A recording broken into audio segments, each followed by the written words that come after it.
The morning Marilyn Curtis arrived, I could feel the tension seep into the office like a slow creeping chill. There was something about her, an aura of control, sharp and unforgiving. I was at my desk as usual, half buried in routine paperwork, pretending the storm brewing at the entrance had nothing to do with me. She walked in with a kind of confidence that made everyone stop what they were doing, even if just for a second. Her tailored suit, impeccable posture, and sharp eyes scanned the room as if she were measuring the worth of every person here. When her gaze landed on me, I kept my head down, pretending to read the file in front of me. I knew better than to draw attention, at least not yet. "Julian, right?"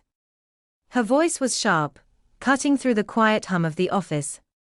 I looked up to see her standing by my desk, holding a stack of papers with a condescending smirk. "Yes," I replied, forcing a polite smile. "Good. I need you to handle these." She dropped the files onto my desk, her eyes scanning my worn-out tie and creased shirt with thinly veiled disdain. "Simple tasks. Perfect for someone with your background." I took the papers, feeling the weight of her words more than the files themselves. She didn't know who I was, not really. To her, I was just another employee, someone to boss around. What she didn't realize was that I owned this place, well, 91% of it, but that wasn't something I flaunted. "I let people assume what they wanted, of course," I said, my voice steady as I placed the files on the corner of my desk. She didn't wait for a response, turning on her heel and walking away, her designer heels clicking against the floor with each step.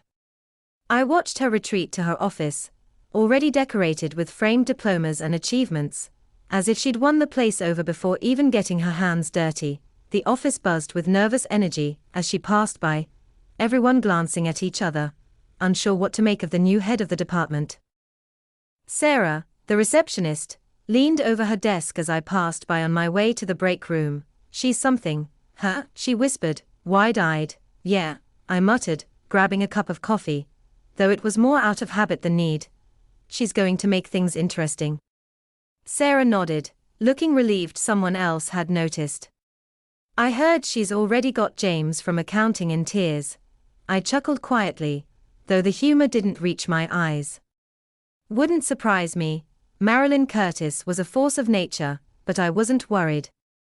People like her always burned bright and fast. What she didn't know was that I wasn't just an employee here. I was the storm she'd never see coming. Part 2, the accusation. It was a Wednesday afternoon when Marilyn stormed into the office, her heels tapping like gunfire on the polished floor. I had just settled into my chair, reviewing some client reports, when the door to my cubicle flew open. "Julian." Her voice was sharp, cutting through the quiet hum of the office like a knife. She slapped a document down on my desk, eyes blazing with accusation. "Care to explain this?" I blinked at the paper in front of me, confused. The document was an email addressed to one of our biggest clients, and it wasn't pretty. Complaints about poor service, damaged goods, and a clear message that the client intended to terminate their contract. "I don't understand," I said, picking up the paper, my brows furrowed. "I didn't send this." Marilyn's arms crossed, her lips twisted into a smirk. "Of course you didn't," she said sarcastically. "Because someone like you couldn't possibly handle a task that's important." "But the email came from your workstation." I felt a chill run down my spine. This wasn't just an accusation, it was an outright attempt to sabotage me. I knew I hadn't written that email, never would have, but here it was, printed in black and white, tied to my name. "I would never send something like this," I said, my voice steady though my heart was pounding. "There's been a mistake, a mistake." Marilyn's laugh was cold, almost mocking. "You made one too many, Julian. First your work ethic, now this honesty. It's embarrassing." Before I could respond, Sarah appeared by the doorway, her eyes darting between us nervously. "Is everything all right here?" she asked cautiously. "No," Marilyn snapped, waving the paper in her hand. Julian here seems to think he's above responsibility. I glanced at Sarah, grateful for her presence. Sarah, I didn't send this email, I said firmly. Someone must have used my account, Marilyn scoffed, stepping closer. Blaming others now. How predictable. I stared at her, knowing this wasn't about the email. It was about power. She wanted to humiliate me, make an example of me in front of the office. But she didn't know who she was dealing with. Not yet. I'll get to the bottom of this, I said, my voice calm but cold.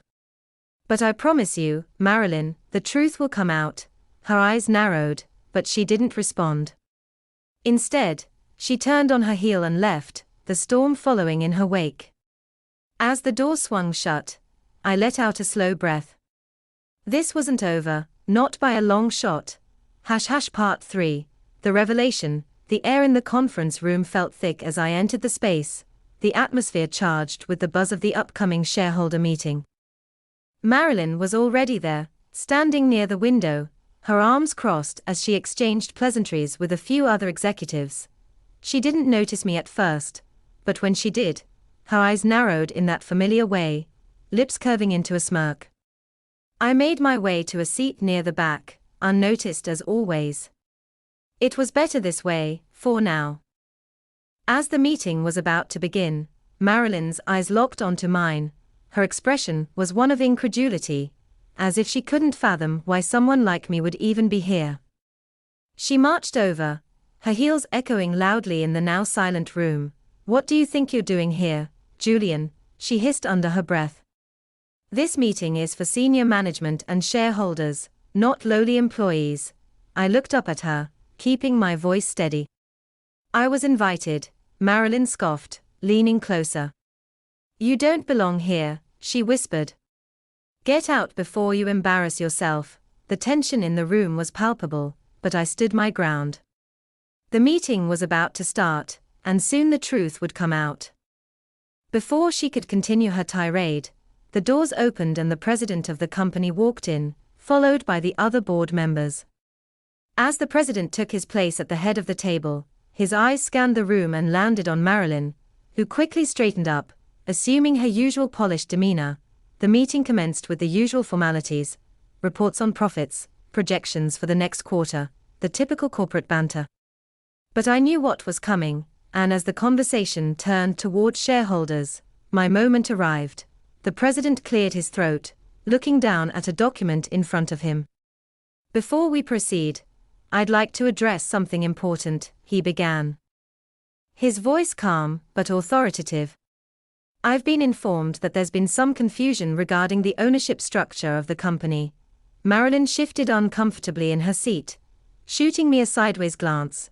You see, the president continued, his gaze settling on me, we have a special controlling shareholder in our midst. Marilyn's eyes flickered with confusion, her smug expression faltering. The majority of our company shares, 91% to be exact, are held by none other than Julian Ball. There was a collective gasp in the room. Marilyn went pale, her face frozen in shock, as she turned to look at me, her mouth opening and closing like a fish out of water. I remained seated, calm and collected. The president gestured toward me, his expression serious. Julian is not just an employee here. He's the one with the true authority, a fact I've personally known for years. Marilyn staggered back, barely able to keep her composure. This can't be true, she stammered, her voice shaking. He's just a lowly employee, not quite, I interrupted, finally standing up. I've been watching, observing, and waiting. But now the truth is out, Marilyn, her face turned crimson. And for the first time since I'd met her, she was utterly speechless. You treated me and others poorly, because you didn't know who I was. But now, you'll have to face the consequences, I said, locking eyes with her. Marilyn's fall from grace had begun. Part 4. The reckoning. The morning after the revelation was quiet, but it felt like the calm before a storm. The shareholder meeting had shaken the office to its core. Whispers followed me through the halls. People who had known me for years suddenly couldn't meet my eyes. their glances filled with confusion and awe. The weight of my secret was gone, but its exposure brought new tension. At noon, the president called for an emergency meeting in his office. Marilyn and I were both summoned, and I knew exactly why. As I walked toward the president's office, I saw Marilyn ahead of me, her usually confident steps slower, more hesitant. She didn't greet me as we reached the door at the same time. For the first time since I'd known her, Marilyn Curtis was unsure of herself. We entered the president's office. He sat behind his large mahogany desk, his hands folded, his expression grim.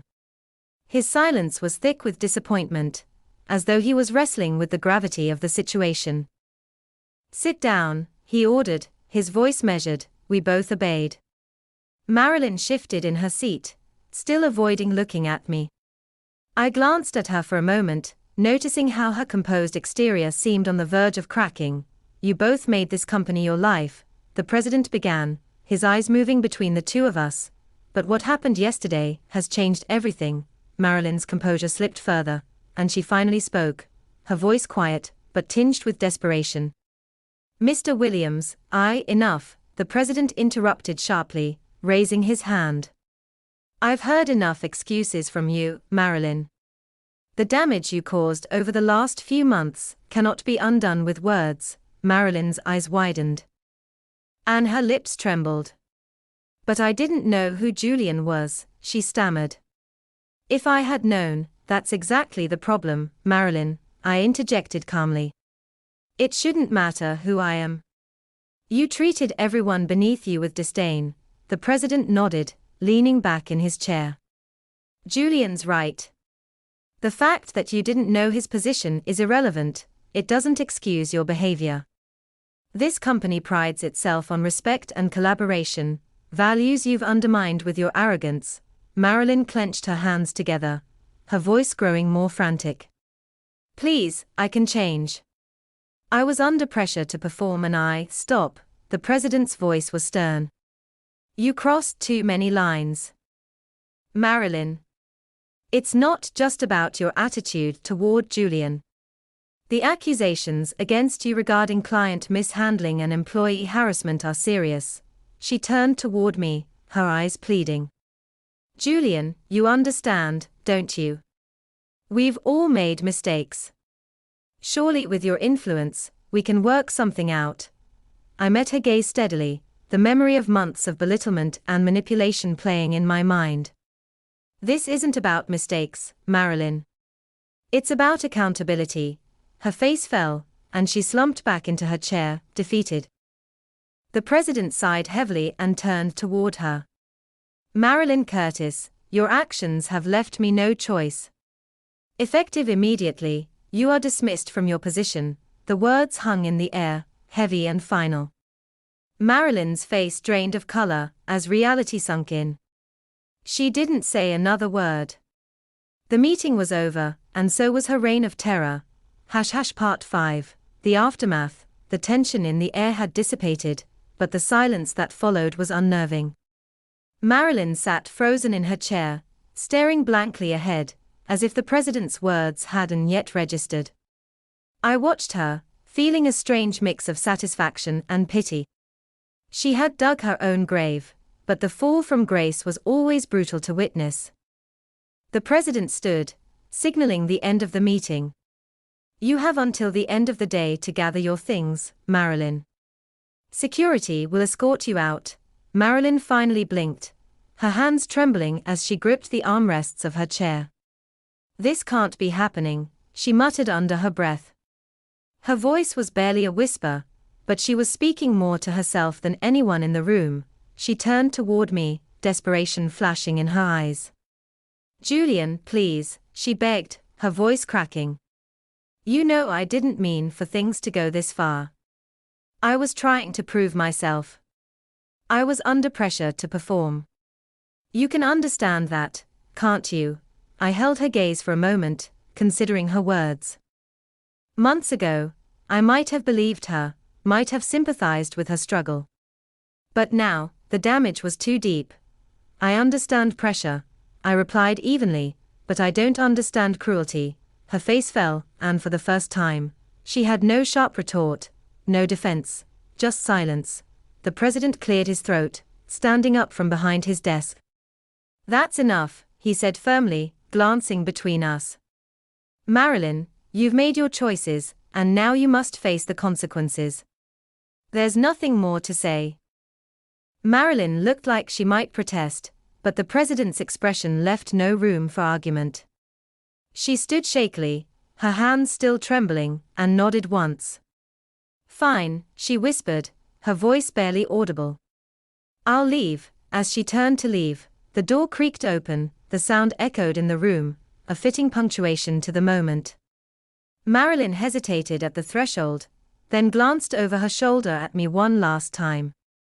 The arrogance that had once defined her was gone, replaced by something more fragile, something broken. I said nothing, only watching as she walked out the door, the weight of her defeat hanging heavy in the air. The president sighed once more, rubbing his temples. "I never thought it would come to this," he admitted quietly, "but it had to be done." I nodded in agreement. "It was overdue." He glanced at me with a weary smile. "Julian, you handled this situation with more grace than most would have. I'm proud of you." I didn't respond immediately, unsure how to process everything that had just happened. "Thank you," I finally said. "But it's time to move forward now, for everyone." The president nodded, his expression softening. "Indeed. And with you in the position you're in, I'm confident the company will thrive." As I walked out of his office, I couldn't help but feel a strange sense of closure. Marilyn was gone, and with her, the dark cloud that had hung over the office for so long. The fall had been inevitable, and now the company could finally breathe again. Thank you for watching this story. I hope you enjoyed this interesting tale about Julian and his boss Marilyn. If this story entertained you, please hit the like button and share it with your friends. Don't forget to subscribe to my channel to get notified every time I post a new story. Hit the bell icon for notifications so you never miss new content.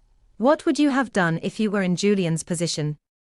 Would you have revealed that you were the owner earlier, or would you have waited like Julian did?